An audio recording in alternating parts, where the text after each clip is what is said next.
Yes, that means we're live. What's up, everybody? Dan Tom here with the Protect Your Neck podcast, as well as my analyst work on MMAJunkie.com, USA Today as well, sports. But we're not really talking MMA today. I got my buddy, as you can see here, Matt Wells, at Mr. Wells Art. Also, you can see on below for his Twitter handle where to get at him. He is, of course, from the Slip and Dip podcast.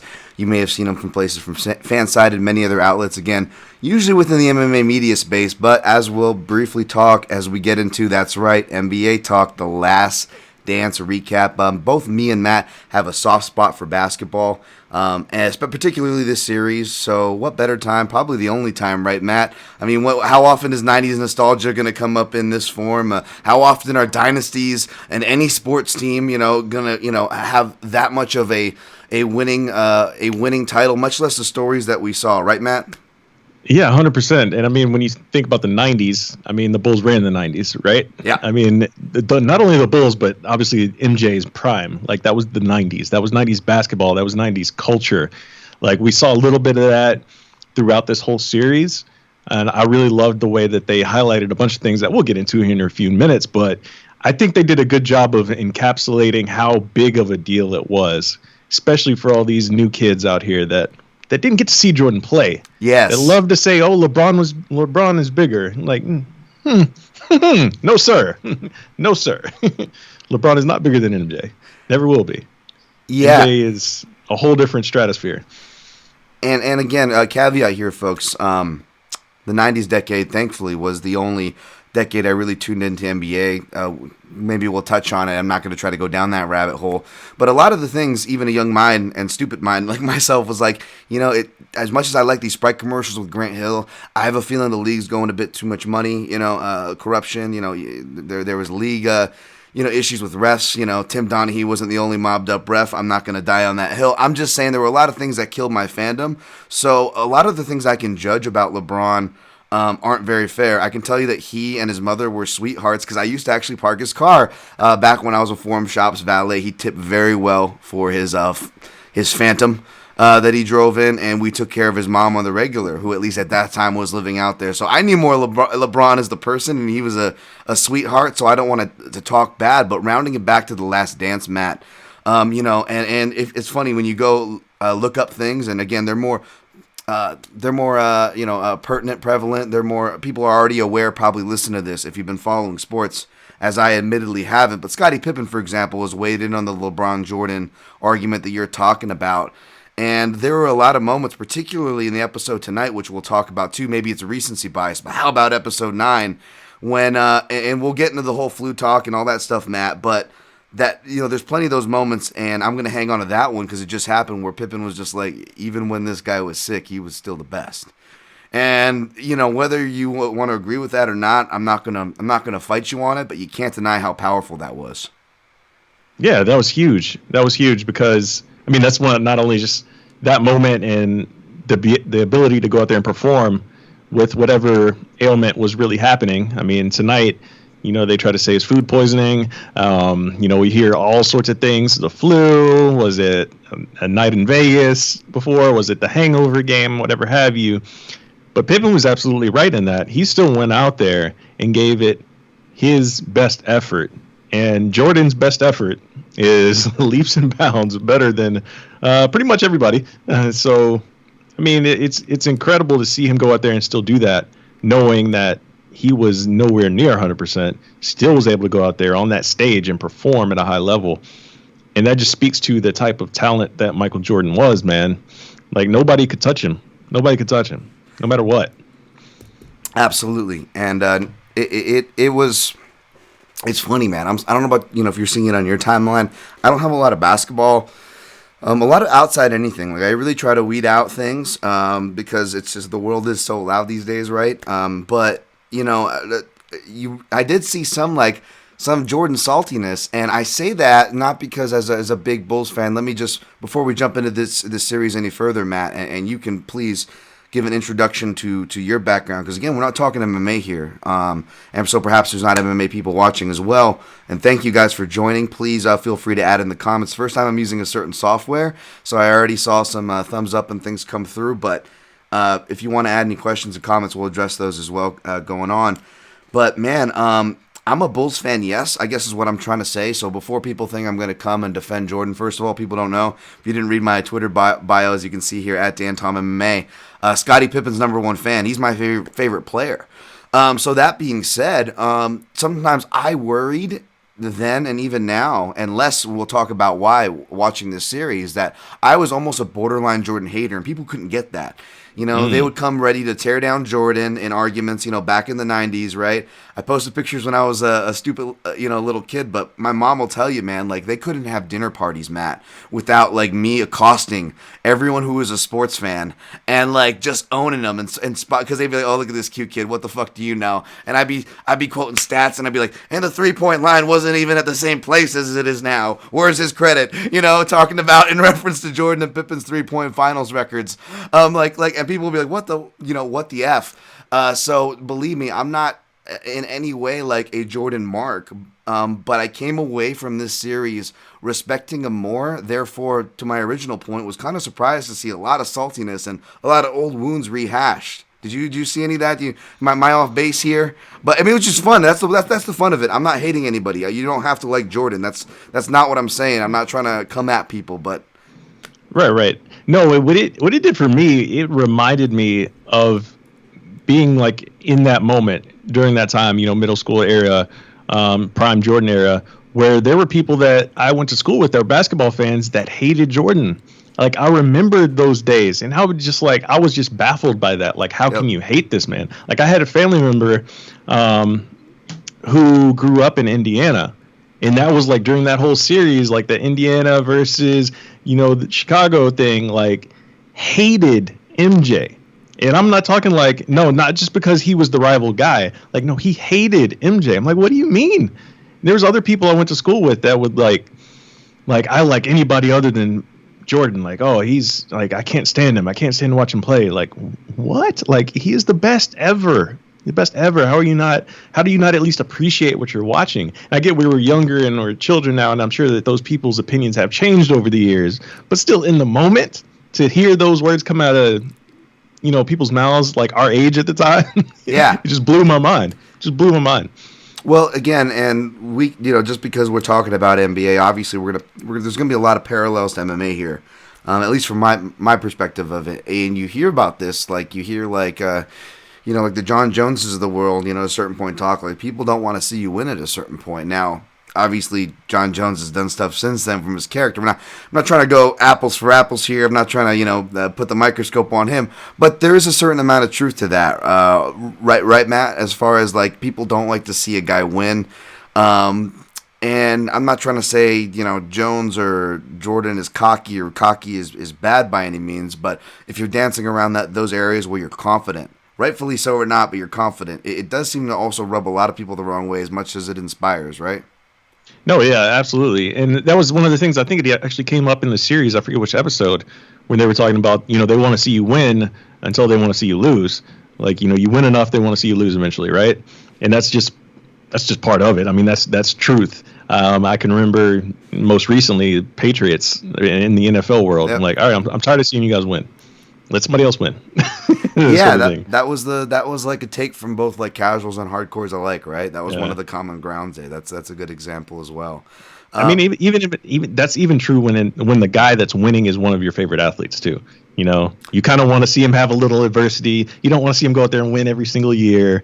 I want to see you overcome some stuff. Lose a year, come back and win the next year. It's that sort of thing. And that was me too. And I'm in no way I'm going to try to make this about myself. But again, just to kind of lay context in the beginning as we push on here. But again, I'm a big Pippen fan, and part of me is I always love the underdog, and that's kind of like a bias that follows me into my profession now as an analyst analyzing mixed martial arts. Whether I pick the underdog or not, a part of my heart will be there, and there's a bias that I constantly have to steer away from because I think a lot of life comes into it, at least for me, where things never came easy for me. With a lot of things, especially martial arts, I'm very comfortable in bad positions. I'm this or that, but I'm not good at anything. I know a lot about a bunch of different things. I'm kind of a jack of all trades, master of none. So when I see these guys who also are jacks of all trades, perhaps, and not perhaps masters of all none, it's they tend to get underrated. So I tend to, again, back to the underdogs, people being underrated. I like those guys. And Scottie Pippen, again, well-rounded, underrated. As we saw from this series, the adversity that even me, an avid Scottie Pippen fan, did not know about, even behind the scenes. Just the fact of stepping on as a ball boy, folks. They said equipment manager to be kind, one of the few kind things they did toward him. But he was a freaking ball boy, and you end up being the top 50. In spite of playing under the, of course he's going to be underrated. He's playing under the best player to ever play. I'm not trying to start an argument there, but folks, that's a pretty safe one to hang your hat on. The odds were completely against a guy like that to even do well. So even though I like a team that was winning, a very dominant team, especially if we're looking at that 96 series, right, Matt? To your point, yeah, part of you don't want to see that. Part of you want to see them overcome adversity. And I think we got to see that from all characters. Of course, that's why I like Pippen, but they did a pretty good job of showing a lot of that, right? Yeah, they did. There's so much stuff. Like, I fear we're going to leave out something like from one of the earlier episodes, but there's just so much good stuff throughout the entire series. I tried to watch all of the replays today leading up to episodes 9 and 10.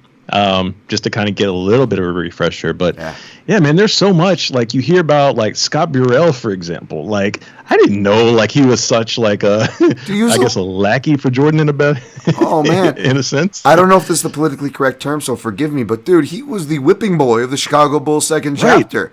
Holy crap. In the thing, to touch on Pippen, like Pippen, he seemed like, at least from the way he was portrayed in this series here, like he was just the dude that seemed like whatever Jordan says, like I'm there, sort of thing. Like he was like the number 2 in every sense of the word, right? He was like, Jordan says we doing this, all right, we doing this, y'all better come with us, sort of thing. Like that's the kind of thing I got. Like Jordan never chirped at him, in the series. Jordan chirped on a whole bunch of other people throughout the series, but you never really saw that like a rift between the two, at least portrayed here. Let's start there, Matt, because you're right. We are going to get, leave things out, and I already knew that. So even though I'm usually not prepared, I actually tried to prepare somewhat. So I made a list, right, and about topics. There's just a few here we're going to go through, and folks, feel free to chime in anytime. But the one at the top of the list is Jordan's mentality. And you mentioned Scott Burrell, so that's kind of the perfect segue there, Matt. You read my mind. You didn't even see these notes. So, yeah, let's start there, man. Again, I knew Scott Burrell as just a side player, like a low. Like, I think I might have known Judd. I was more familiar with Judd Bushler than Scott Burrell. You know what I'm saying? And like, just to see, like him, like just on. Scott Burrell's going to be a meme after this, by the way. Poor Scotty, poor Scott Burrell, and to see him get ragged on. But that was kind of, you look at the two Scotts, and again, I'm recency bias. I'm going to reference episode 9 here. That happened tonight, but you see, Jordan hounding him in the room. Even Jordan in a good mood was still fucking wouldn't let off Scott, right? Burrell. And you see Scotty telling him, tune him out, just tune him out. You see Scott Burrell putting his fingers over his ears. And especially after you're reading, shout out to ESPN's Zach Lowe, who did a really good article kind of helping compensate some of the complaints, which we'll get to in a segment below, as far as Scottie Pippen perhaps not getting the spotlight he needed.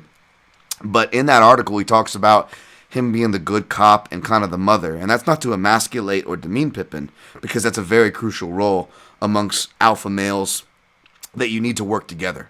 There's no women, there's no mother, and men don't have motherly instincts. And just like Pippen could facilitate plays in physical basketball, which I didn't realize, there was apparently emotional compartment to balance out what we're talking about as far as Jordan's competitive mentality. And I feel like that Scott Burrell, long-winded here, forgive me folks, rounding back, that Scott Burrell to Pippen dynamic was really great, because you saw one Scott who, again, regardless of like what you were said, Matt, yeah, sure, he was being that number 2 guy ultimately. No one's denying that that's not what he wasn't. But he, you almost see that character in the movie, like just play a role. The number 2 character. There's always that number 2 character, and Scotty was that number 2 character. It's like, just take the knocks, be tough about it. Don't let him see you. Don't show weakness. Trust me, it's gonna be okay. And you had Scott Burrell, who, win or lose, didn't matter. He was getting it because he was too nice, And we saw like early on with the Charles Oakley taking Pippen by the, short collar, Pippen kind of had it beaten out of him early. Scott Burrell didn't really have that hazing process. Yeah, and that's that's part of it was interesting to see that all of that play out. And one thing I don't want to get lost in this whole thing is like, I've seen a few tweets and stuff like that out there talking about like, I think Mina Kimes from ESPN tweeted out something like, shouted out like to all the betas everywhere or something like that. This one's for all the betas, however she said it, something along those lines. But what I don't want to get lost in this is that you don't make it to the NBA if you're a beta in life, period. Right? So you are talking about alphas surrounded by Michael freaking Jordan. So it's like, even if you're an alpha, there's still levels to being alphas. Like there's always going to be that top dog, right? And it just so happened that Michael Jordan was the top alpha inside of that locker room of other alphas, right? That's funny. You right next to Jordan's mentality, the next note, Matt says, Master Alpha. Self-motivator, which we'll get to the self-motivator part for sure in a second, but he was the master alpha. And again, as a guy who likes the guy who comes out from adversity, those guys usually aren't the master alphas, you know what I'm saying? Like genetics, both biological and environmental issues kind of going against him. Again, not to keep throwing at my dude Scotty, but back to Jordan, he definitely was a master alpha. And man, it made me really, even me, man, it made me, again, it made me more of a fan of Jordan. It made me appreciate that. Like, this guy's a fucking, pardon my French, I curse on the Protect Your Neck podcast all the time, so feel free, Matt. This guy's a fucking animal, right? I mean, this guy's a fucking animal. He does not let one thing get by him, whether it's playing coins with his security guys, or just, anything. Like, and I love the setups, and especially the ones that had some kind of, reality, which again, recency bias, but we saw in episode 9 here with Russell from the Utah Jazz. I didn't know that context prior. And that was like, holy crap. The guy that you didn't need to, the guy that showed this series showed, to the self, which segues nicely to the self-motivator quote. He didn't even need a reason to come in and torch you. Like, that was just awesome. And even though, again, we're watching this in retrospect, because me and Matt watched this live when we were kids and we were younger, we know what happened. We knew how these series played out. I got a trash can right next to me that tells me how the first 4 go. I don't got to go wiki this. No, but like seriously, but you're so enthralled and you're like, holy crap, because again, shout out to ESPN. You did a great thank you tweet there. They did such a good job producing this from the music to framing it up like a movie and TV series. Did they not, Matt? Yeah, it was beautiful, man. It was beautiful the way they did it, the way they got pretty much everybody that you wanted to hear from throughout the entire series, right? Even some people that you didn't expect to hear from. And of course, a lot of them revealed stories that we didn't know about before. But to the point about, like the whole Jordan mentality and everything, it was so interesting to see how, like, we all knew that growing up, like you said, right? We all knew how intense he was.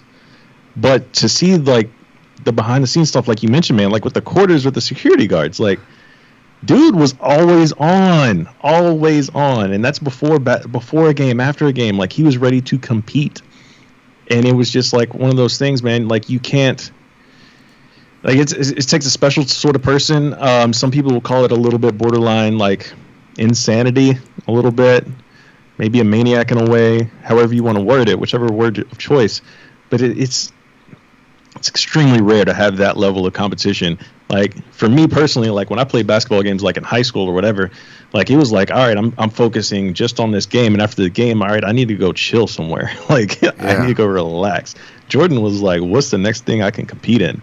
There's just different mentalities that special humans have, man. Dude, I wasn't even, because by the time high school came, all my friends grew much taller than me, and I realized that I was not getting looked at already, like in 7th grade. I'm like, hey, why are they not looking at my friends? And the inside joke, I shared this on a podcast, and I don't know if you knew.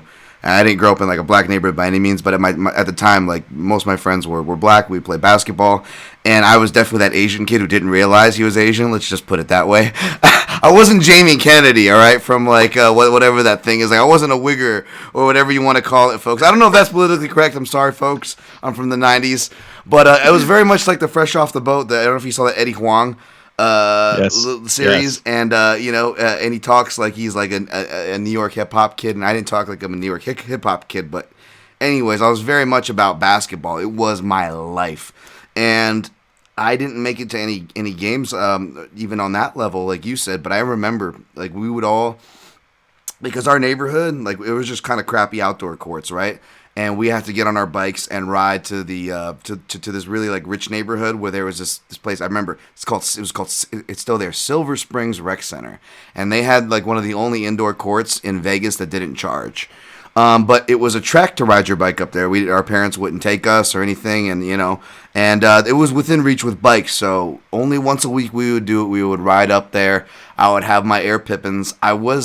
I never got the Jordans. I'll let you share any Jordan stories you have. I was always very jealous of kids who had Jordans, and this was until this day. Me or my mother, in that case, spending money. Neither have spent more money since for a pair of shoes, but I didn't want to mess them up, so I would have them in the Nike shoebox in a little grocery bag, and I'd hang it from my handlebars, and we would ride up, and we would spend all we would be working 3-man weaves, like our version of triangle, like working like little plays, and we would be ready, and then when we would go, we didn't play for money, but it was like we would do 3-on-3 pickups, and that was the shit. But even like as little competition like that was, I remember getting butterflies in my stomach like that. I would build up for it all week. Sorry for the long-winded story, but that just reminded me of that.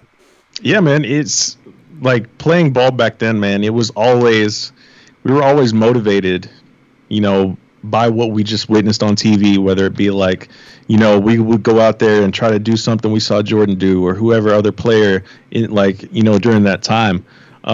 It was a fun time, man, because growing up, like, that's all we did, like me and my friends, it was basketball, hanging out. We were playing in the driveways or whatever have you, and watching games, and then playing video games, obviously. But yeah, well, like, as far as like the shoes go, I think my first pair of Jordans that I actually got, I had a few different pairs. I think the 11s. I'm looking at it now. Yeah, the 11s were the first ones I got. And it was one of those things, man. We obviously, for the people that don't know, back then you had to go stand in line for shoes, for Jordans on release day. Like, you had to stand in line or you were not going to get them. And that was always the thing, because I remember skipping, first couple hours of school a couple of times to get some Jordans. When the Jordan 12s came out, definitely skipped school that day. And I remember it was raining outside, and I was lucky to get my pair. And, obviously pissed off my mom a couple of times by like begging, like, we have to get these. And she would be like, how much are they going to be? I'd be like, oh, $200. Just to say it under your breath, and like try not to tell her how much they'd be, like, once we're already in line and round waiting. Down, sort of round down. Yeah. And then when we get to the register, they'd be like, how much? And I'd be like, hey, I mean, I don't know what to tell you. Don't leave me hanging. Yeah, like, don't do this right here, Mom. I hope this joke isn't insensitive, but before COVID-19, the most the most fatigued workers would get were Foot Locker employees, and upon a Jordan shoe release, For sure. You say those lines, I have these flashbacks in my local mall. Right? Just lines. For sure, man. And I remember I forget what shoe release it was. Oh, man. But I remember we stood out in front of like the Foot Locker or whatever, and they ended up like not getting their shipment or something. And so I remember everybody that was in line racing across the mall that was otherwise closed, except for the people that, like the grandma, like mall walkers. Yeah. So everybody is racing across the mall to like the finish line or whatever the other store was to go see what they had left, or how many they had.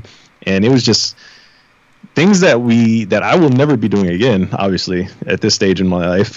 And nor is there any shoe release like that would warrant that anymore, Like, yeah, like sneaker culture for me is not that big of a deal anymore. I know like sneakerheads, like they go crazy for certain like exclusive releases that have like limited numbers. Like, it's a whole different world now than what it used to be.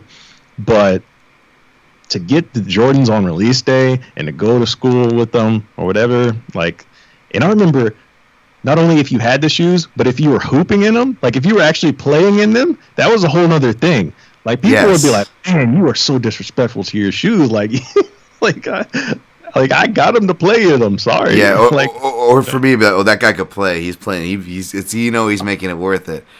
Yes. I don't know about you, but like when they were showing them, for example, they showed the '97, and for example, for what it's worth, my favorite Jordans were the 11s, but they were showing a '97 series, I think it was, and I don't know about you, for every model they showed, I had flashbacks to like different kids in my cafeteria or school. Like the first kid to get those, you're like, oh, this is social status. You're like, oh shit, oh, dude, he's got them. Oh, like the first kid to have them, you're like, oh, and what color did they have? It was like guys, young boys were more in a fashion than women, arguably, when you looked at the culture. Especially mixed in probably the age we were at, Matt.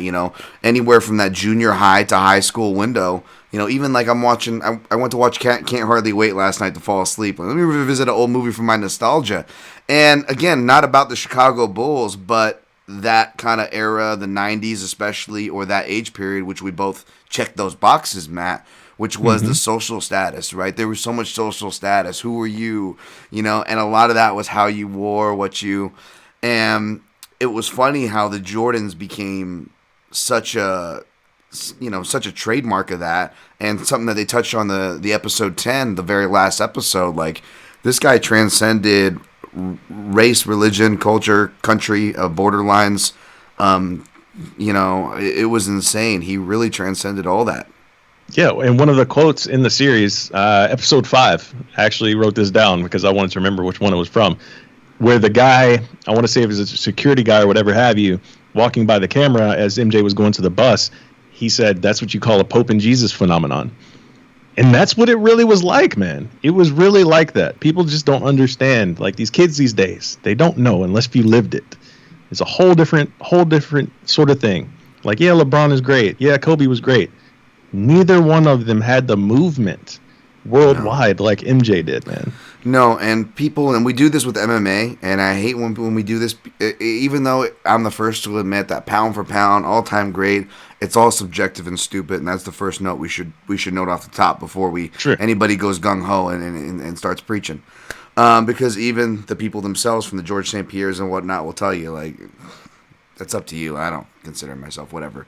And that's something that people will miss, is not just putting things in a context, which I think something that could, this whole world and all topics could use, putting things in a context, but also losing the context of historical and the meaning at the time, what this person did for the division, or what those divisions look like, and rounding it back into basketball. This is pre-internet. This is pre-social media. This is an era of basketball that was very hands-on. Yet you still had arguably some of the sharpest form of drawing fouls and other type of tactics. I mean, this is the '90s. Everything meets at an apex, and we were so lucky to witness that. Yeah, for sure. For sure. It was a special time for basketball, man. And one of the things that kind of gets overlooked throughout this series is obviously the focus is on the Bulls. It's on Jordan, right? Right. But it overshadows some of the great teams that they came against. I mean, yeah, like they gave the Sonics like 8 minutes of time.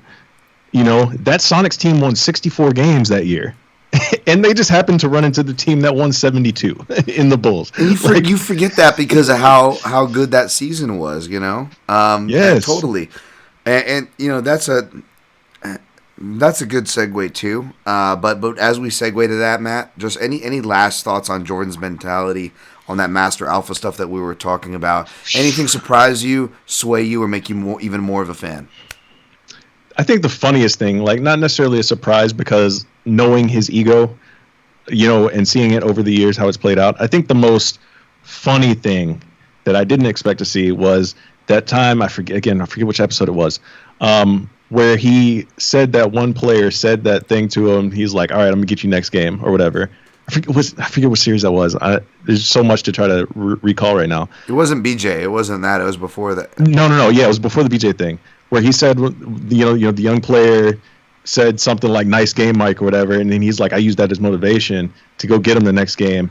And then it turns out that the player never said that. Jordan created this whole situation to go out there and put himself in that mindset of I got to go back there and get this dude. Yeah, like that was hilarious to me. I mean, and just the and my last note on the alpha thing. Resume, I mentioned GSP. Like, I would maybe consider Jordan or that Bulls as far as that, because of their resume going out on top. those parallels, but and it's unfair to do the Jordan to MMA player. I'm not trying to do that, folks. I'm not trying to bring it with a broad brush, but specifically, John, I see a lot of that John Jones, man, that ruthlessness. I mean, I bet you, Yes, as for time will sure. come out, I bet you more gym stories, as far as the gym stories of John Jones, I think those things will come out. And it's interesting because just like the NBA, just like basketball, right? There's always the young guy coming for your spot. John Jones did it to Rashad, right? And Yeah. we see how fast and fluid that happens in mixed martial arts even today at the highest level. Look at it at the NBA, and I don't have the sample sizes off the top of my head to compare. Nevertheless, that was impressive that Jordan, whether it was a guy on his team, a guy on another team, a meaningful game in the playoffs or a not meaningful game, he wasn't letting anything slide. He was letting you know who the motherfucker was, and I was like, holy shit. Yes. You know? It's man, I'm so glad that people get to see this, man, for the Yes. people that were not there and lived through it. Because we only heard these stories. We only heard about him. Yeah. It's incredible, man. And then not only just to hear them, because, a lot of times we hear stories about someone's mentality and whatever have you, and it's a third-party story. To have Jordan sit there and react to things that people were saying about him and to give his own perspective on these moments and how he took in dealing with certain players and series, man, it was really, really special watch, man. This is like something that I hope we see more of in the future, but man, to really get that window into how Jordan was really thinking about those days, really, really special stuff, man. Yeah, well, we definitely gave Jordan his due. Let's push on to the next topics. This one should be kind of a quick one. I just wrote Jerry Krause evil, question mark. Yes. People were complaining with Jerry Krause getting a bad shake. Do you think he got a bad shake? He got exactly what was the valid shake he deserved, because that was one of the things I almost forgot about. I almost forgot about how Jerry Krause almost ruined that team because of his own little ego, where he couldn't take that I'm not the player, but I'm in a position of power and I want things to be done my way and I have the power to break this down and rebuild. I can just build another special championship team out of nowhere. Like, no, you can't. There's a reason the Bulls only won 6 when Jordan was there. There's a reason they haven't won one before or like after. Jordan is a special player. No, you can't just get rid of a Jordan and his chemistry that's around him and just magically have another championship team in your hands. That's not how it works. Yep. You catch lightning in a bottle, you got to let the lightning do its work, Totally. As somebody who, I will say, yeah, it sucks that he's no longer here to defend himself. And I'm sure there were probably other facets of Jerry Krause where he wasn't a bad guy. However, what was pertinent to the episode, I completely agree with you, Matt. They share it how it should be. And the two things that I'm not going to say that I have expertise on, but know the most on outside of 90s basketball is movies and fighting. And Jerry Krause was essentially the common thread of those two / those three. We're talking about basketball. He was essentially like a producer or a fight promoter, right? Yes. These people, they do good things, and they didn't get their name for no reason, whether it's a popular movie producer or a popular fight promoter, and they deserve credit for that. I am not trying to take away credit for that. However, often, like producers, they feel like they have to justify their name at a certain point, so they'll start putting their name in places perhaps where it doesn't belong. And you have that term, right? Too many cooks in the kitchen. And you hear that with movies that go awry. It's often the producer. Because he's riding high off his past success, the story should sound familiar with the Jerry Krause, etc., etc. Or fight promoters where they do great things, they get the sport to where it was, they deserve all that credit. However, that doesn't mean they're not beyond bad decisions, rounding back to The Last Dance, where he puts together the Bulls, Jerry Krause does, but then he not only is going to replace Pippen with Kukoc, and Kukoc is awesome, man. I'm a Kukoc fan. This isn't hate on him. We'll, give him his due. But not only that, but he's saying that he's going to be the next Jordan. That didn't really age well. And for Kukoc, it got him to get his ass kicked, which I didn't realize in the Barcelona Olympics. That was, we'll get to favorite parts of the series, but that was like the Nature Channel watching, two female lions getting ready to go out for a hunt and just messing up a hyena. Yeah, and that was actually one of the things I did remember. I did remember them going at Kukoc like that because of that. I mean, it wasn't like as big of a story, but it was like one of those stories that you kind of knew that was like lightly talked about, like on some sports forums. I believe it may have been in like a Sports Illustrated or something too, like in the lead up to those games where it was mentioned. But that was one of the things I definitely remembered from back in the day, like the whole Dream Team. And Kukoc, man, like they didn't really give him as much time as I thought they were going to throughout the whole series. I mean, they did a good little piece on him, and talking about like him and his country and then the whole Civil War thing going on. Like that was cool that they actually dove into all of that for a little bit. Yeah, that was. But yeah, he had a lot of big moments for that team, man. He really did. Totally, and they kind of brush over it, and people, they focused on the negatives a lot, which I guess we'll talk about. But like, you forget that like, not just the Steve Kerr play in '97, but what seals the deal is Pippen going for the steal, and then he hands it off to Kukoc. It's kind of poetic justice to see these guys down the line working together and making plays, making each other better. But finishing off on the Jerry Krause evil thing, like, yeah, I mean, I completely agree. And that parlays actually to the next note as we push on here, and we'll get out of here after these notes. Scottie Pippen still underrated, ? We talked about he gets the Kukoc segment. They show him. They do a really good segment introing. Like I didn't know that like he was taking care of not one but two disabled people. I knew about the ball boy and the odds alone. That was already a crazy story, right? In any sport that's defying the odds, especially in a developed, established sport. But then the poverty and then all the family members and all that. That's beautiful. But however, what counters those two positive points, and I know there's more positives and more negatives, just trying to round it and narrow it down here. They focus a lot on that 94, I believe it was, series where he chooses to sit out because the play goes to Kukoc. Yeah. And even though they provided the context as far as why he would be salty, we'll talk about that because I think it ties into Jordan's mentality.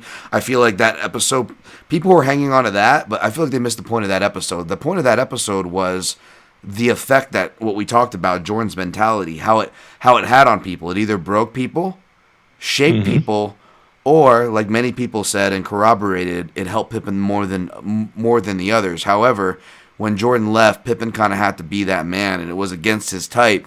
And we see it all the time, man. We've done it all in our own personal lives where someone's like, oh, you should advocate more. Don't let this person walk all over you. And you're like, yeah. And then the person might not even do something that bad, but you kind of have all this previous shit chambered. You overreact because you think you're doing right. And you quickly realize you're wrong, just like Pippen quickly did in the thing. But, I still, despite that, and despite the context that they laid, I still see in the comments people are hanging on to that. And tying this point off as I hand it off to you because I'm ranting too much, Matt. But in the last episode tonight, I feel like they were going to do that again, minus the Chip Schaefer or whatever, who didn't do the greatest, but he's an athletic trainer. He's not going to be giving you some poetic, convincing statement. But it felt like they kind of framed Pippen like as soft again too, like with the back injury, without, by the way, showing all the literally like. Karl Malone was giving flying knees to Scottie Pippen repeatedly. He was having breathing problems and chest problems, not just back problems, folks. And in an era like the 90s where offensive fouls were just at a peak, Karl Malone, like Barkley was a guy who was quoted as saying, I made sure they'll get one charge, but they're not going to want to take the second. Malone was the same way, but he was fucking slick about it. He was essentially throwing flying knees into the guy, and they're showing that he got that 39 highlight game. What they didn't show is that Pippen was literally sacrificed his body just trying to just stop that fucking train, which they still didn't stop at that game. Anyways, maybe I'm tipping my hand, but do you feel he was underrated at all? And I'm not outraged by it by any means. I think there was, for Pippen, like the way the whole series played out, like there was a roller coaster, like for him, to me, because like they talked about all the things like him, walking out on the team, and then tonight I think was more so a testament to his toughness, to where he like still went out there and was like, hey, I was a decoy. He was laughing about it. He was like, oh, I was definitely a decoy that game. But I mean, to still go out there and do that. There's players like in today's game that would not do that. They would not go out there and be that decoy. They're going to go back to the locker room and chill. I mean, we see glimpses of it. Yep. And I mean, it may not be their own decisions anymore either.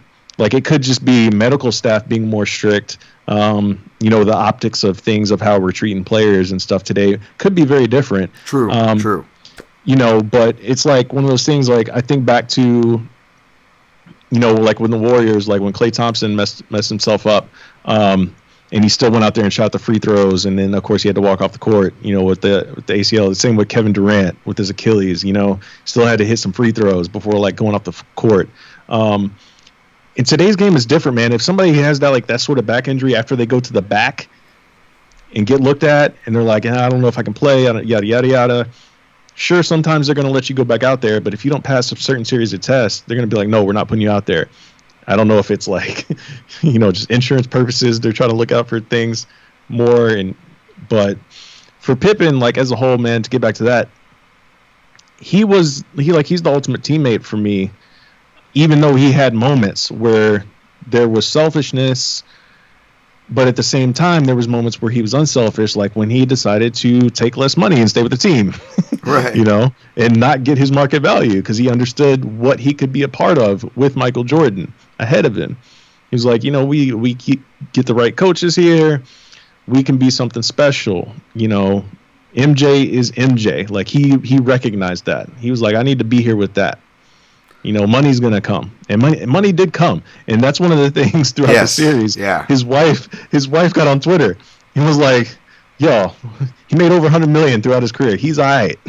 Like, we're doing all right over here. Right. Don't worry about how much money he made throughout his career. Yeah, no, totally. I'm sorry, finish you're gonna say something. No, you're good. You're good. And I think I made a note of that earlier, where I felt bad when they flashed the stats about the money, but at the same time, especially covering the sport that we cover, Matt, and seeing the paydays that we've been seeing for years now, right? Yeah. It puts it in, again, back to that word context. It puts it in a different context. That being said, it definitely does add the fuel to my selfish fandom fire of, this guy's underrated. Look, adding, because I didn't realize that. Sure. I didn't realize that he wasn't getting that. And you had Phil Jackson, who is the Zen master, Jordan, who is just aggression, right? Alpha. And filling all those spaces in between with Scotty. So it wasn't just being underpaid. That underpaid salary wasn't just for his playing skills. There was, what this series showed, a whole bunch of stuff that came with his role that was crucial, that was needed for both Jordan and the Bulls' success, that they were getting for all the same price tag. Right. Yeah, 100%, man. And Pippen, like, if you want to say, like, ultimately, like, is he underrated a little? I mean, I would say a little bit, because people like to bag on him, like, after Jordan left, like, his years with the Rockets, for example, right. Like, he didn't do anything special. Right. Well, like, the league changed a little bit. He's older, obviously. Things change. But, I mean, he didn't have terrible years with Houston. But that's neither here nor there. But I will say this about Pippen, though. At the end of the day, he has both of our favorite dunks of all time. Yes. Yes. The one over Ewing. Like, I had to make sure we mentioned that, because that, by far and away, like, just how it really, defensive, things aside, that was like Pippen. Like, he was going to come at you, right? Whether it be defensively or offensively. Like, if he had an opportunity to dunk on somebody and he knew he was going to do it, he was going to do it. And he did that to Ewing, and then just walked over him and pushed him down and said whatever he said to him. It was just so mean and aggressive. And I was just like, yes. And being a fan of the Bulls, man, I loved that. That's my favorite dunk of all time. Me too. And that was a rivalry. And I think it was our dude Ben Lewis there. And I said, it's nothing personal against New York. Like, my two favorite people are from that team, Pat Riley and Patrick Ewing. Like, I don't hate those guys at all. And not that I hate the other ones. I'm just saying those are probably my favorite Knicks. It's not like the feelings that I've had, which I've shared toward like a Shaquille O'Neal per se. So it's nothing personal, but like you said, that dunk is the equivalent to like a walk-off KO of yes. And you notice they went back to it for a second time, and they still and also you can't play that highlight without showing him talking shit to Spike afterwards, because that's a part of the highlight, because Spike was a part of the Knicks. So to just do it like he knew exactly, like to go, all right, Spike ain't got nothing on this, and he went right to the bench and started fucking with Spike. Yes, and that goes back to my earlier point too, like an alpha being in the room with another alpha, like Michael Jordan. Scotty was absolutely an alpha, but he was the alpha that understood that's the bigger alpha. Right. So I'm gonna take that side seat. And that, by the way, that dunk came after the notable. Oh, he chose to take a bench. Like, he actually had one of the best series and performances of that series from either team, despite them eventually losing, taking it to I believe a Game 7 in '94. But again, because he had to step up. Jordan's mentality affected these guys in a lot of ways. And I think, like many things, people will hang on to someone's action, even if it's way beyond time, even if they apologize and the team forgave them immediately after. Fans, for whatever reason, are still hanging on to it. To shit on a guy who, again, is arguably underrated. Like, okay, that's your prerogative. But, like, you forget that he went on and outweighed the good. So just to shout out Zach Lowe's article, it was really cool to read that. And, like, it starts off with Judd Bushler's daughter going through an airport going, I think I recognize the guy you played with. What's his name? Pippen? And Judd Bushler texts him back going, go up to him now, explain who you are, and thank him for everything he did for your father. Like, people are like speaking about, these players speak about Pippen like they got him through a fucking prison sentence. Like he was Red from Shawshank Redemption. You know what I'm saying? Like, that's how these guys speak of him, which should speak alone to his character. So I don't think the series did a bad job, or they tried to portray him in a bad light to put a bow on this segment, Matt. But yeah, it was a roller coaster ride that perhaps didn't tie off things or set up context enough. And again, like people like the Scott Van Pelt show and the journalists they went on there, they've been. A lot of people who are in the know have all been outspoken about this, so I don't think it's an underrated or overlooked thing that's going on. In fact, it's nice to see people going to bat for Scotty when the series have come out. Yeah, for sure, 100%. The last thing on Scotty, it was just please. You always got the sense. You always got the sense that he was trying to be the best teammate possible. Again, like outside of like one or two incidents, like that's the takeaway for me. Like, if I had no idea who Scottie Pippen was. Watching the series, like I would have like the notion that he was the guy that wanted to do the right thing. Yeah. Ultimately, like I didn't get like oh he didn't come off like a selfish asshole or anything like that. Like, he came off like as a good solid teammate to me at the end of the day. Yeah, I mean, just in contrast again, just with the Kukoc thing, you look at how he was in '94, but then you look at '97. He's making plays to Kukoc and stuff. And like Kukoc said, he helped him more than anybody else with his defense. It was a big lacking hole of Kukoc's game. Mm-hmm. So that was always cool, and forever shows my hipster part. Speaking of supporting cast, next segment, Matt, what was your favorite part about the supporting cast? You lead this off. It's a general question, but I have two things in mind. Oh, man. There's so much I could go on, but I think one that captured me the most, and again, it's probably recency bias because it just happened tonight, was the whole Steve Kerr thing. Yeah. And actually, it happened over the last couple of things because it was the fight that started it, right? Yeah. So the fight between Jordan and Kerr, like, that was huge, and that was one of those things where it was like they had that bonding moment. Right? Yes. Yes. Like, look, I'm not here to be pushed around, sort of thing. Yada yada. I understand you're the big dog. Like, I would pay to be anything like to hear that conversation, But it was also kind of a funny thing in that moment where MJ was like, somebody give me Steve Kerr's number, because he didn't care to get it before that. Yes. Before that moment. But to have that whole thing happen, and then for them to get closer afterwards. But then the underlying thing that they shared a similarity with both of their fathers being taken away from them. That was one thing that was like, and to have Steve Kerr say, like, no, we never talked about that thing, like, ever, like it was just a thing that we both recognized that was there, but never went there. We understand we're here for basketball and to try to be positive. Like, we don't want to go down that road right now, at least. I would be curious to know if they ever did have that conversation ever after the fact. But yeah, like, I think Steve Kerr was probably the most interesting one for me because of those two things. But there's a lot of other funny things, man. Scott Burrell getting ragged on was hilarious. Yep. And he seemed to take it all in stride. It didn't seem like he was like hurt by any of it. Yeah. Yeah. There's there's just good stuff. What was the other one? Bill Winnington. Yes, I have me written here too. I got to. I know shout to Ariel Hawani. I know Ariel is super biased toward anything near Canada or anything like that. And Wennington was a St. John's guy, but I agree with Ariel, man. Go on. I'm with you here. Yeah, he was hilarious because he was like there with the camera, like on the thing, and Jordan's like ragging on him. And then the moment with like John Cusack where he passes him the ball, he's like, you passed the ball better than MJ. Yes. He's like, actually, MJ never passes me the ball.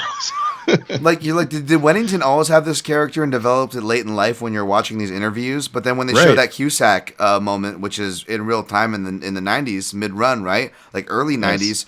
Or early mid 90s at least. Like this guy is like great. Like Wennington could be a fucking actor. Like he's just got that character, man, and charisma. I love it. He just seems like such a great quality guy. The moment on the plane, which is great because I remember I would never read, and teachers would get mad at me for not reading in school, and I could read just fine. I just wasn't motivated unless it had anything to do with Chicago Bulls. Otherwise, I wasn't reading. And I remember reading one article, and it was literally the photo shoot was taken from that plane scene that they were doing, and Wennington has that nice moment where they're like, Jordan's like, Ahmad getting paid more than you, Bill. Yes, that's what it was. Ahmad getting paid more than me. He goes, he wish he was. Yeah. Yes. Yes. And that's just great because, again, like, you could totally see MMA fighters, and I'm sure some do, that have good relationships within the gym, whether they're in or not necessarily in the same organizations or not. But there's not as much crossover as team sports.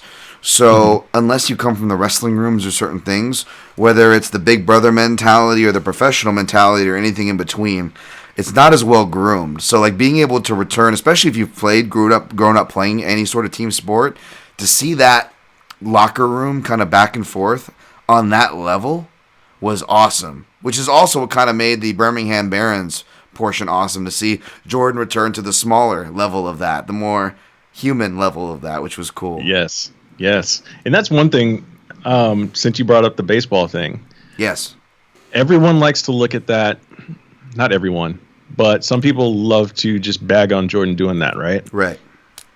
He picked up a baseball bat out of nowhere and hit 200 in AA. That is super impressive. People do not understand how hard that is. Yes. Like, that just speaks to his talent as an athlete. And I'm sure that there are some athletes, that play like football or whatever, they can come over to baseball because, growing up, a lot of those, like if you're a two-sport athlete, you play football and baseball. Right. Or, you have two sports that you play. So there could be some crossover, some, muscle memory from earlier days played. But to still do that where you've got pitching is hard to hit in AA. It's hard, and to just show up and hit 200, smash a home run like after you're there not too long, super impressive. And I like that they focused on the muscles, right? Because I remember watching that 45 comeback season, and it's easy and it's justified to say that it's rust, but it's more than rust when you look at the mechanics of it. When you talked about the muscles and whatnot, and Matt, tell me what you think, because I had people get mad at me, and I'm not trying to, I know I'm a contrarian at heart, so perhaps it comes off that way. I'm definitely not trying to incite anything, but people are passionate about their football, and I respect football, but I often say, like, for people, and again, I pick and like a lot of these football players that come over. It's not even anything to do with that.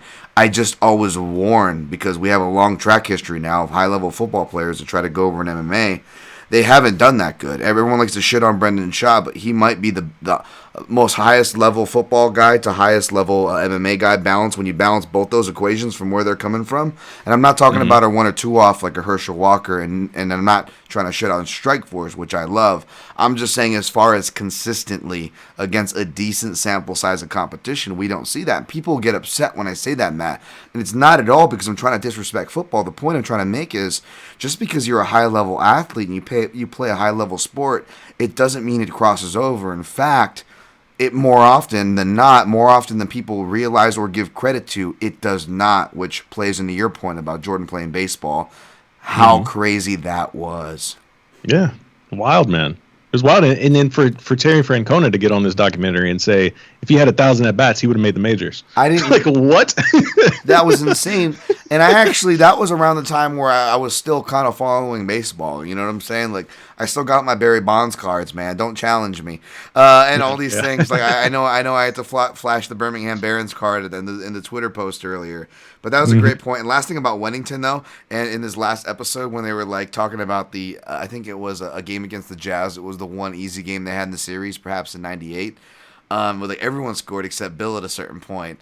And like I remember being there and like I didn't realize the back dialogue, but if you're following the game and you know Bill Wennington, just to see him shoot a three or near three and hit it at that point was just spitting in your face. It was just spitting in your face. You know what I'm saying? I remember popping for it then. I completely forgot about it, and those were my favorite moments of the series. Yeah, man. There's so many little things like that throughout that whole little run. Is just so funny, man. And it really did speak to, like you were saying, like, because some nights when the Bulls, like, especially during that 72 win season, like, they were clowning some teams night in and night out, man. And it wasn't even like the best, obviously, most recent memory would be the Warriors team, you know, the Warriors team that would just go on these stupid runs. And obviously it looks different because the game has changed where it's mostly 3-pointers now. Yeah. But when you get blown out by dudes hitting mostly 2-pointers on you like that, like you get boat raced by dudes doing that to you versus guys that are coming down and just blasting threes everywhere. It hits a little different when you go back and watch those for different reasons and different eras, but that absolutely strikes through, Matt. And yes. and totally. And just the last note on that, because as we get into our very last segment, we'll be out of here. But just those moments too, as well, that I said, and as well as ties into the point you just made. But that they covered it midway through. But when Rodman went and hit the three, I don't know if they covered it, but they covered it in the Scott Van Pelt as far as like it was one of those overs that was guaranteed, and Chicago was already kicking their ass in a game that kind of like you described, where it was just sad, and they didn't need to score anymore. And Rodman, for whatever reason, just decides to go out of his way, dribble it out to the 3-point line, turn around and do a fadeaway 3-pointer and like swish it, like, and it killed overs. And I wasn't privy to betting at the time, and I am now, so it added a whole new layer. I was like, holy shit. Yes, I thought about that a couple of times. Like I almost wanted to go like actually Google what some of the historical lines were on these games. Like with the Pippen steal and the Kukoc dunk. Like what was the line on that game? Like to go up by 4. Like what was the line on that game? Like I want to go back and look, because so many things like that. And again, like with Rodman scoring, like you were just saying about Wennington scoring, like when I like how they showed it in this last episode when he hit that one bucket where he just turned around and did like the MJ thing. He's like, I don't know, and it looked like he didn't want to score. Like I don't know. I wrote grin. I wrote grin because he had that shit-eating grin, which makes me love Wennington more. I'm like, this guy's the shit. Okay, so favorite, as we're talking about favorite part of the series, that's the last segment. It says favorite part of the series / favorite episode. I'll lead us off with this talk, and I'll throw to you, Matt. It's hard to say because both bleed in, right? Like I'm a Pippen fan, so that episode hits hard with me. However, I didn't go back to watch it recently. I can't confidently say it was a great episode. I will say that like episode.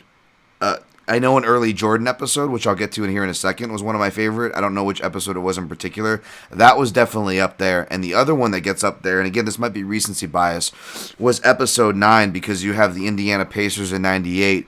You get the Steve Kerr story that introduces stuff that hardcores didn't know. It ties in prior context, like you mentioned, Matt, with the fist fight, as far as Jordan's relationship. I got teary-eyed like multiple times during that, because you also have the security guard payoff statement, you know, the one that was like a father figure for him. And it kind of ties in with these hidden motivations as far as we'll talk about in a second with my favorite moments. But I just want to kick it off with my favorite episodes, early Jordan, which I'll talk more about. And that episode 9, I felt like it got so much in there. Holy crap. I looked at it and I'm like, this is the perfect place to end it. And there was still 15 minutes left to go. And I was nervous and excited because I was happy for 15 more minutes. I was nervous they would mess it up. They didn't. Episode 9 had so much. So those are my front runners. I'll talk favorite parts because they'll probably come up when I throw to you here, Matt.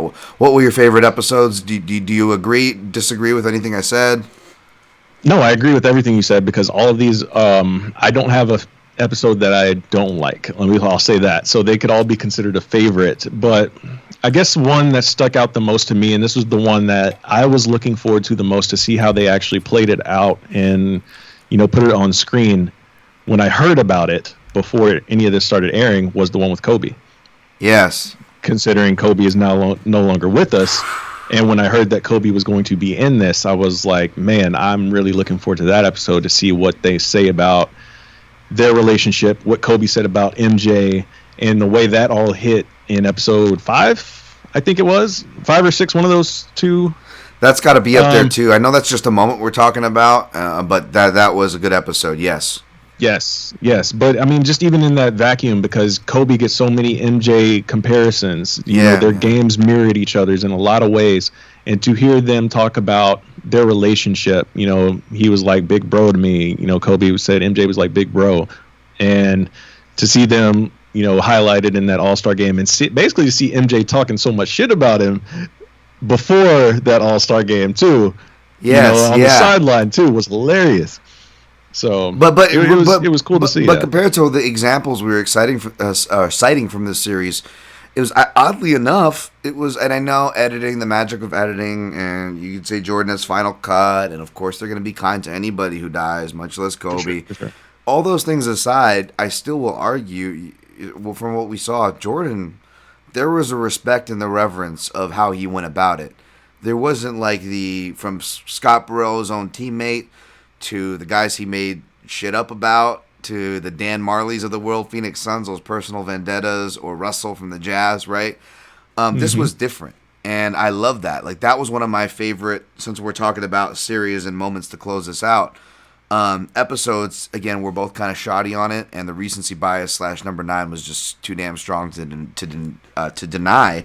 But as we move out of here and talking about favorite parts of the series, that was one of mine too. And I'm not even the most craziest Kobe fan, because my fandom was moving out as Kobe was kicking the ass of Pippen and the Trailblazers.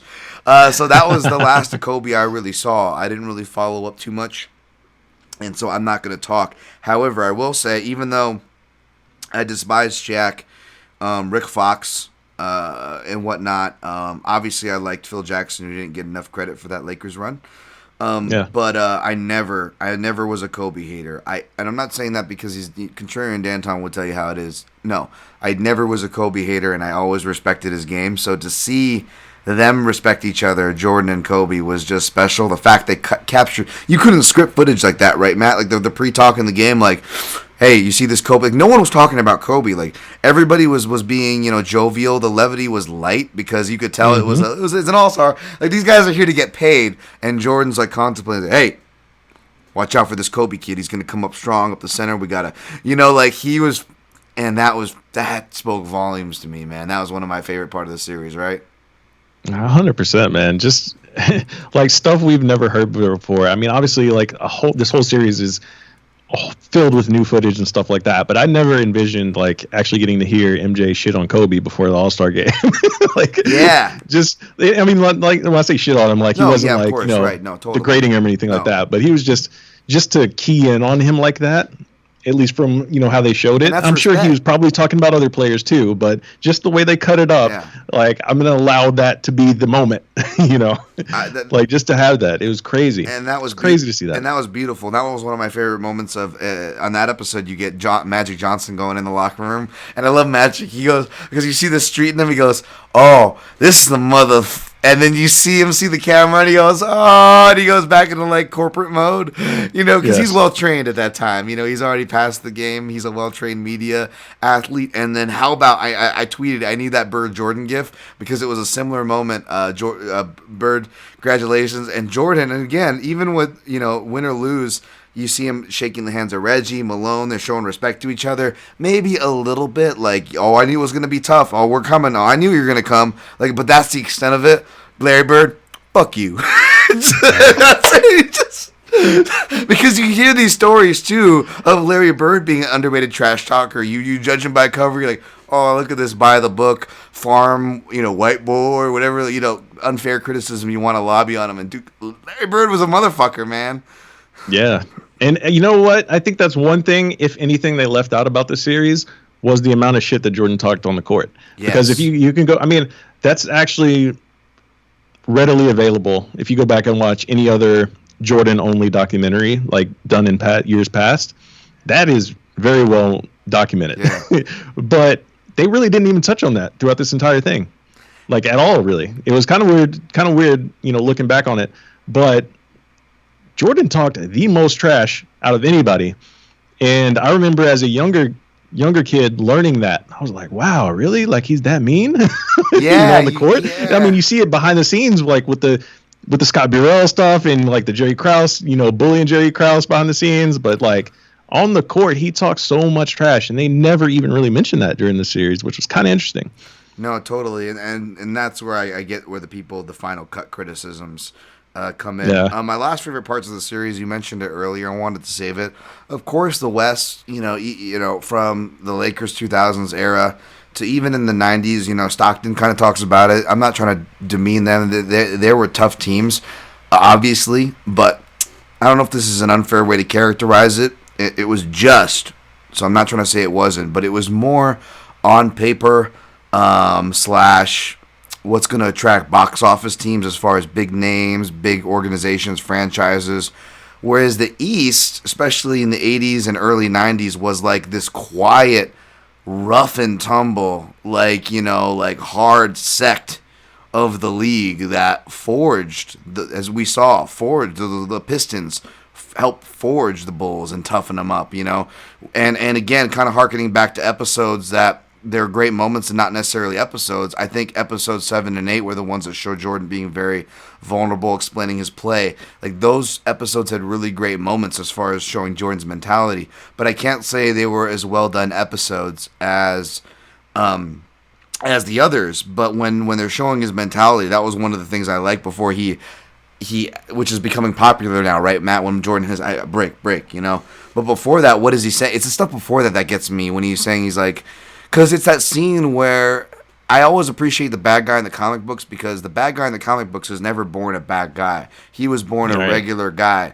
It was the things that happened to him that shaped this fucking monster. And Jordan goes, they didn't go through the same things I did. And hearkening back to the point that you said earlier, and I'm trying to round us back out to, which was the quiet toughness of the East, Jordan didn't, even in the Prime Bulls, that was their criticism, right? They didn't have the big men then, and they were still able to make a dynasty. But their big men lack of presence, aside from a tough Charles Oakley with a flat top. I mean, you know what I'm saying? He was the only protector, and he wasn't even there for the very early part too. Jordan was taking fucking knocks, and they show these hard knocks, and it was a Jordan before the weight, before the experience, before the toughness, that tough skin that the league gives to you. And whether you agree with him or not, God damn, you got to have some type of heart of sociopath if you can't sympathize with what he was trying to say. That hit me. It made me sympathize a lot, and that was, the whole Detroit Bad Boys to rounding out how that shaped Jordan. Those were two separate moments, but two of my favorite moments, Matt. Man, those are great moments in this whole series too, and there's so much stuff, man. Like from every single episode, like a whole bunch of little nuggets that they dropped in, like basically. Like one of my favorite little things that kind of gets overlooked, and I'll go back to another point in a second, but one of the things that, like when his mom was basically like, go with Nike. Like just little nuggets like that that get dropped in throughout the entire series. Huge. Huge things like that just shape so much stuff for the future. Culture. For the culture and everything. And hearing MJ saying he wanted to go with Adidas and stuff like that. Just things like that kind of get overlooked, but those were significant moments in time that this documentary revealed. Just crazy stuff, man. And I lost my train of thought on what I was going to get back to. Maybe it'll come back here in a second. Interrupt me if it comes back at any time, but I'll just tie up the last kind of moments that I liked. I like the Bad Boys era. Believe me, I'm going to be talking more about guys like Bill Laimbeer and something that I'm working on. But I also thought they did a really good job, and this probably fits into one of the better episodes that I can't recall, when they talked about the '86 Celtics series, even though they lost that. They did a really good job from the editing, the music, and come on, dude. how much ass was Jordan pulling when it was gold chain Jordan in the 80s, man? I mean, how much? I mean, that was just, you cannot touch that. Between that and sunglasses on, I don't give a fuck about the media 93 Jordan. Like, those are the most two visually, aesthetically pleasing badass Jordans, right? Yeah, man. I would imagine the world was, at his fingertips. Whatever he wanted, he could have taken advantage of. But it was cool. It was actually cool to see, him put his kids on there for a few seconds in the last episode as well. Yeah, because that was the thing that was, and I'm fine with it. I'm not like a gossipy person or whatever. But at the same time, from his marriage and whatnot, you notice they really steer clear of all that, right? Yes, absolutely. I'm sure Jordan had a lot of influence on that. Yeah, again, that's where the final cut notes, criticisms, I'm not defending at all. Yeah, for sure. And I mean, I don't think it would have fit in really well. There's other things that are a part of that story, not the, the marriage story, but the Bulls story as a whole, like the Craig Hodges thing, like they never touched on that. And I think that's is to be revisited. Yes. But again, it not being in this series, it's fine. But that's something that needs to come up. That needs to be its own standalone thing. So there's just so much that went around that team, man. Just so much. And this wasn't perfect, but it was damn good. So damn good. Anything they left out, Matt, before we get out of here? Besides that, Craig Hodges, that was a great point, but besides that. Yeah, the Craig Hodges thing. The other thing, again, I kind of touched it on earlier, was them just kind of really driving home how good some of these teams were that they just pushed to the side, Yeah. Like, I wish they would have highlighted that a little bit more, because it made it seem like, they were just boat racing guys. And sometimes it didn't. Like, they did a good job with certain series, like, with the Pistons, like you mentioned earlier. They really showed how tough that team was. But some of these other teams, like when they won rings off of those teams, again, like that Sonics team was so good. That Magic team that beat them was so good. Like on his comeback year that beat them, they were so good. I remember I tweeted that out during that episode. I was like, I remember actually wanting the Magic to beat the Bulls that year, like almost, because that's how good and how fun of a team they were to watch. Not with Magic, the Magic with Shaq and Penny. Anthony Hardaway was one of my favorites. As much as I hate on Shaq, I don't hate on that team at all. And Anthony Hardaway, to that point, was one of my favorites. And that was just such a crushing series. And I love that Jordan never let it go, because as a kid, I never let it go either. They missed the play. That was one of my most crushing plays, where they had a chance to get back into that 95 series against Orlando, and they dish it out to Luke, and Luke's got the open dunk, and he decides to turn going from, sideways from the basket and just throws it against the backboard. You're like, what the fuck are you doing, Luke Longley? And I would just ride Luke Longley. As much of a Bulls fan, I would always pick on Luke Longley. Like, one of my best friends, Matt, was a Jazz fan, so like those 97 and 98 series were so fun. Because it's the 90s, right? So we've got our phones that probably, I don't even know if they're cordless. There's probably a cord, and we're like, talking shit to each other, because there's no Twitter. But one of the things we agreed on was always shitting on Luke Longley. We also thought it was funny because he was always paired up with Foster. And like Luke's so dumb, he probably thinks Foster is responsible for the beer that his country produces. And we would come up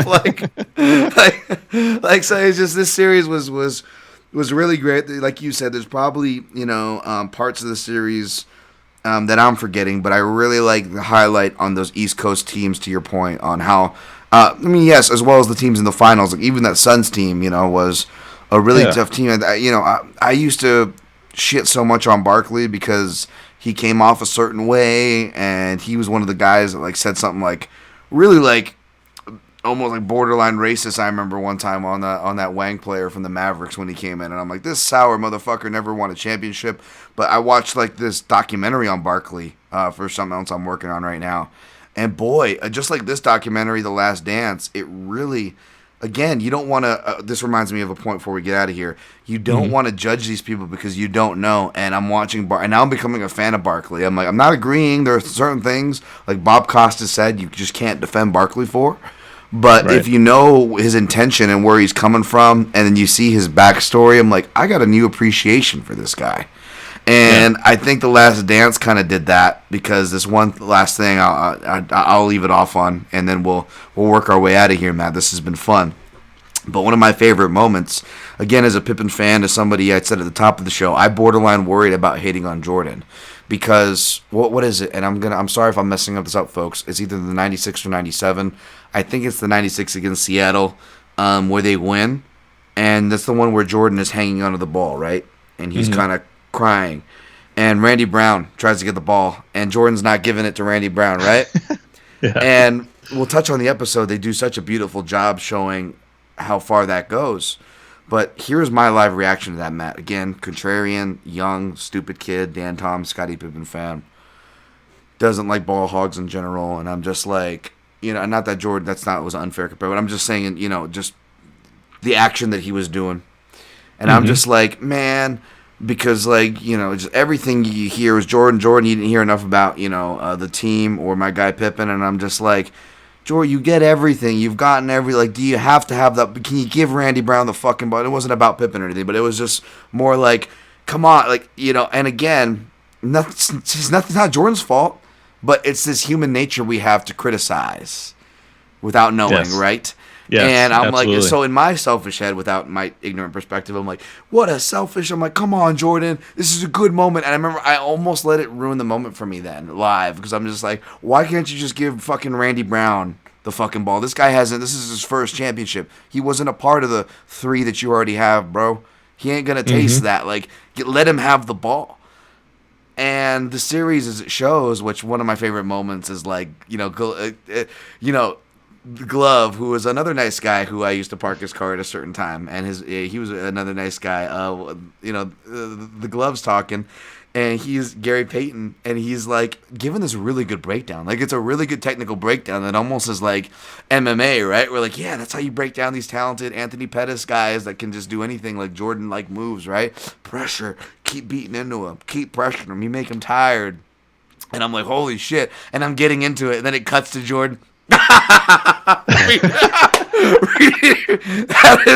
That meme is not gonna die, for one. Yes. John Jones is gonna be using that. It's gonna be an evergreen John Jones for his Twitter game.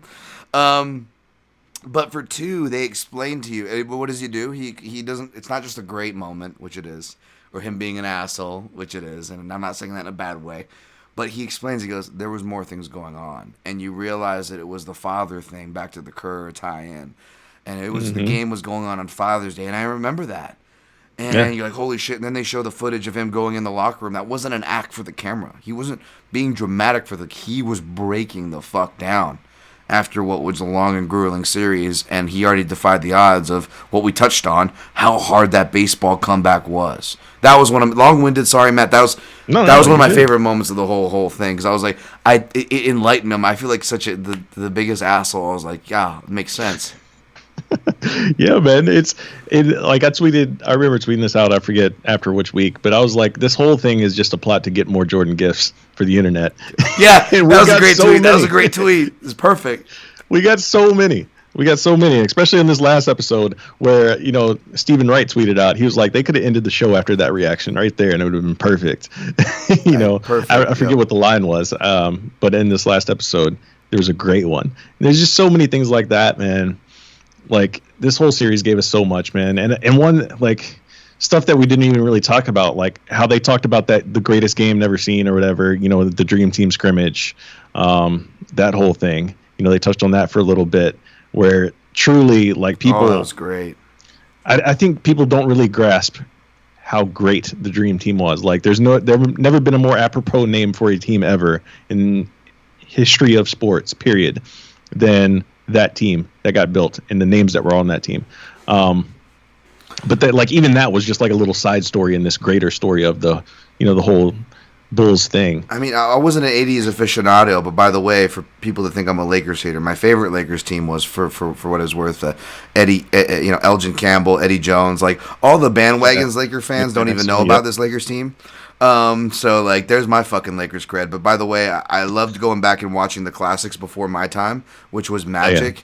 So, but that being said, I can't fully talk. But even hearing other people going like, you don't understand, kind of the note we said earlier, like how Magic was so charismatic. Like Magic was so charismatic, folks. He talked his way out of AIDS. First of all, let's. I'm sorry. I'm sorry to go there. I'm sorry. I'm sorry. But like, but I'm sorry. But.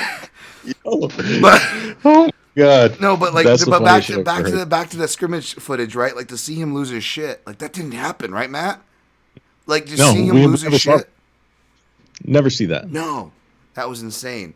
And tying this up and slash tying it back to our beloved sport of MMA, I don't know if this is me giving it too much credit because this fits in my wheelhouse, this fits in your wheelhouse. We're biased, obviously, but I would like to think that a lot of fighters, which I've already seen, are drawing inspiration from this and seeing that mentality. Because even people like myself who like to put combat sports higher than other sports, because I'm biased and I'm not trying to put down other sports, but I'm just saying when it comes to toughness, when you see, and I'm a fan of soccer, I'm not trying to take a cheap shot, but it's a great example. When you see these soccer players making millions and millions of dollars, and then taking these flops that are even like, low percentage for NBA flops. It's Right. really tough for us MMA fans seeing what our athletes take for the money they take to sympathize with that, right? However, I feel like, and granted, this is an era of basketball that deserves the credit. It was a tough era of basketball. I feel like this series highlighted a lot of those athlete mentalities, whether it's outliers like Jordan or otherwise, that is just a part of basic human psychology that translates. And I think that A, it's going to inspire the fighters, and B, I hope, I'm not going to use the word think, I hope, because we're talking about MMA fans and this and that, but I hope MMA fans give it a chance, because I think there's also a lot of parallels, even if you're not a basketball fan, to appreciate what exactly, when we talk about high-level athletes, their mentality, and their ability to turn things around. Give this series a shot in its respect. 100%, man. This is like such a fantastic, and it couldn't come at a better time with everything else going on in the world. To take our minds off everything for 2 hours every week for the past 5 weeks. It's been really well received, man. Absolutely. It makes me want to start watching basketball again, Matt. Although, from what I'm told as being a 90s fan, I will be disappointed with how hands-off the game has become in a lot of sense with the rule changes. And that's one thing, like, not to get back too much into this, but right. People like to think that refs never called fouls back in the day. People fouled out of games a lot more frequently than go they watch did a Shaq game. Now. You'll hear the commentators brag about how an Army couldn't take him down, but the fly lands on him, the refs blowing the whistle. Don't make me go down that hole, but yeah, people were calling it even on guys you wouldn't expect. So that's why I remember that was one of the things I remember vividly about playoff basketball back then was you having to worry about one of your favorite players fouling out of the game because fouls got called all the damn time. It's part of the strategy. Were they heavier fouls? Sure, I'll give you that. Yeah. But they still were called. Rules were still rules. Absolutely, and just like MMA, man, you gotta appreciate the pioneers working with these sports. And for 90s basketball, like I said, it was an apex where you still had the toughness from the 80s, but then you had that craftness that you have to have because you have to adapt to the rules. So, was Rodman was like that peak because he came from one of the toughest team of the 80s, but yet he had the craft and was ahead of the game of that second coming as far as how to play offensive fouls and play that dirty game, which, again, that translates to MMA, and the best do it, right? Oh, I need again, I love Jose Aldo, for example, but, you'll watch that Mendes fight when Mendes is getting momentum. It'll be quick to be like, I think I need a break for this. I think I need a break for this eye poke. And it's not a hate, but like, the greatest do those tactics, man. The greatest. Yoel Romero, Stoolgate. Let's go. The greatest cheat and play dirty. And that's not meant as a diss when I say that. And I think this series kind of showed that too. Yeah, even the greatest will fucking go to get their hands dirty. It's 100%. It's necessary. Like Jordan said, he's like, people with the opinions that say otherwise, they didn't win multiple championships and have to do it at a high level. Right. And Jordan definitely pushed off on Byron Russell. Shouldn't have been a foul, but it was definitely a push off. Oh, he did. He did. That was indefensible. Like I like the Paxson highlights. I like the Kerr highlights. I can feel good about those, Matt. I can't. Right. I still cannot feel good for what it's worth, folks, as a Bulls fan, for that 98 finish, and I had to hear all about it from my best friend at the time, who was an avid Jazz fan. So that was fun. Yeah, he was right. His momentum was already going, but you helped him get a little bit more separation. I'll just put it that way. Oh yeah, totally. I mean, even just looking at MMA terms, as far as like in the clinch, like what we could see, like a little shove do, just scooting a guy that way. I mean, even little Dominic Cruz can, do his knee tap takedown. He just shoves people over, and just an ugly brute lever like that does a lot. So Yeah. we're not trying to rehash that gate, but no, I agree, man. Matt, this has been fun, man. Any last words you want to get in before we move on and get on out of here? Man, I've enjoyed doing this with you. Thanks for inviting me on to talk about this, man. Like you said, we don't get to talk 90s basketball in this format too often, to where it's like an actually interest of a lot of people, and like Twitter is like live tweeting stuff. So it's super rare, super cool to revisit stuff because we actually lived it. And so being able to go through our own memory banks of like, man, I remember this series. I remember that game. I remember that play. I remember just how the world was at that time, man, because the kids these days, this is my last point, they don't understand the things that you didn't see that surrounded everything around Michael Jordan. Like, you turn on the TV, everybody was talking about Michael Jordan. Jordan references was everywhere, commercials, talk shows, whatever have you. Everybody brought something back to speaking about Michael Jordan, and it still happens to this day. Yes. So that's one of the things that people, I hope, realize now. Again, going back to the Pope and Jesus phenomenon quote, that's what it was like. Yes. That's what it was like. Jordan was that dude. Yep. He transitioned so much for the game, not only game of basketball, but for athletics and athletes and superstardom as an athlete, to get more eyes on truly the guys that can say, hey, I have a product, I can sell you the shoes, the brand, the Nike, I have the talent in my sport, mix those two together, and it just blows up the entire world. Yep. It's just phenomenal. We're never going to see another Michael Jordan again. Yep. Just not going to happen. Absolutely. And on that note, I won't try to stir up the LeBron argument. Again, I have no bullets to fire. But what I will say, is someone said something, is that you can compare the stats and the context and the teams they played against all you want. How many other sports, how many other countries, how many other cultures are saying, oh, he's the Michael Jordan of this? And how many of them are saying, he's the LeBron James of this? Yes. That's where the argument kind of ends to me. And that's not shitting on LeBron James at all. Again, my experience with him personally has been nothing but nice. I don't know much about his basketball game. But that's more of a statement on how big Jordan was than it is on LeBron. That's not in any way calling out LeBron's game, which is, I'm sure, great, as people say it is. Absolutely. And then also just the anticipation of those days people don't understand. And when you talk about people not understanding things, because we have instant gratification, social media, over inundation, we don't have anticipation like it was. And that's also very true. Like, I don't know about you, Matt, but I would wait for the Sunday paper, because the Sunday paper had the TV guide, and then I would get a highlighter. And I was lucky because Las Vegas, we had WGN, which was Chicago's channel. So I would highlight all the Bulls games. And so, again, for people that accuse me of being a Lakers hater, you know what the second game I would highlight for my second viewing choice was? The Los Angeles Lakers, because the last MMA analogy of the night, because that late Lakers 90s team, which doesn't get a lot of love because they didn't win championships, they were like the action fighter. They were that proverbial action fighter on the fight card who was going to deliver.